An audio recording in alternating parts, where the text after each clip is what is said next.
ये बता देना चाहते हैं कि कयामत का दिन कभी नहीं आने वाला है। योगी आदित्यनाथ के अच्छा से समझ देना चाहिए, ये यूपी नहीं है, ये वाराणसी है ही नहीं, ये अयोध्या है ही नहीं। राम जन्मभूमि का विवाद सुप्रीम कोर्ट के फैसले से हमेशा के लिए खत्म हो गया, लेकिन बंगाल की धरती पर अब एक नई बाबरी खड़ी करने की तैयारी है। मुर्शिदाबाद के बेलाडांगा में पूर्व टीएमसी विधायक हुमायूं कबीर ने 11 बीघा जमीन पर बाबरी मस्जिद की हूबहू नकल बनाने का ऐलान कर दिया है।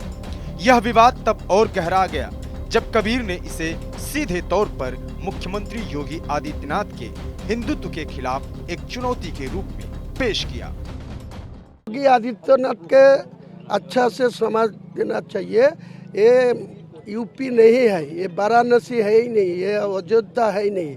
वो यूपी का चीफ मिनिस्टर है, यहाँ एक चीफ मिनिस्टर है, तो उनका नाम ममता बनर्जी। अभी तक बाद में इलेक्शन के बाद कौन आएगी कौन होगी, वो बंगाल का आम आदमी इनको निर्णय लेने का हक है। तो वो यूपी से ज़्यादा मेरे को डराने का कोशिश मत कीजिए।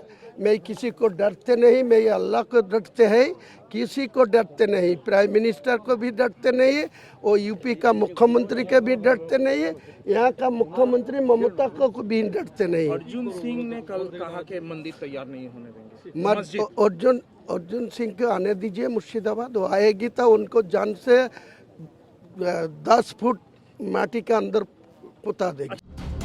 हुमायूं कबीर की यह चुनौती सिर्फ एक मस्जिद बनाने तक सीमित नहीं है। दरअसल कबीर अब ममता बनर्जी की पार्टी से बाहर है और उन्होंने अपनी नई जनता उन्नयन पार्टी बना ली है। जानकारों का कहना है कि वे ओवैसी के साथ मिलकर बंगाल के करीब 30% मुस्लिम वोट बैंक पर कब्जा करना चाहते हैं। लेकिन जैसे ही बाबरी के नाम पर यह चुनौती लखनऊ पहुंची, मुख्यमंत्री योगी आदित्यनाथ ने भी इशारों में ही कड़ा जवाब दे दिया।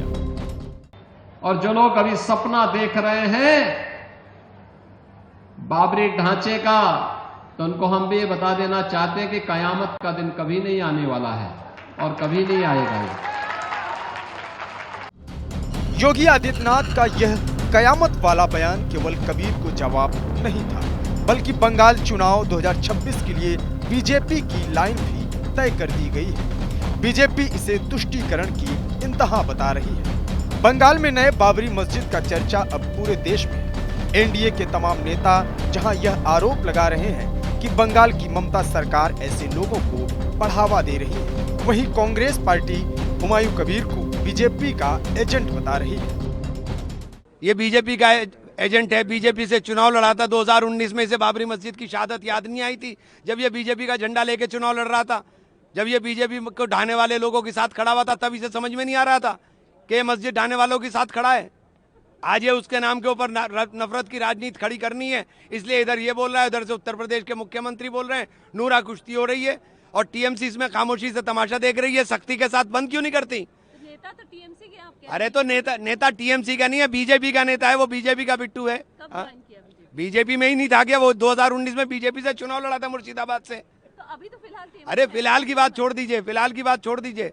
लड़ाई बीजेपी इसको चुनावी मुद्दा बनाना चाहती है, इसलिए उसने खड़ा कर दिया अपना पिट्टू। उसके पास पैसे कहां से आए? ईडी सीबीआई छोटी छोटी जगहों पर जाती है, इसके यहाँ क्यों नहीं जा रही ईडी सीबीआई? कि तेरे पास पैसे कहां से आ रहे? 300 करोड़ रुपए, 400 करोड़ रुपए जो तू बता रहा है। सवाल है, अगर हुमायूं कबीर जैसे नेता बंगाल चुनाव को मस्जिद बनाम मंदिर का रंग देना चाहते हैं, तो ये किस एजेंडे पर है?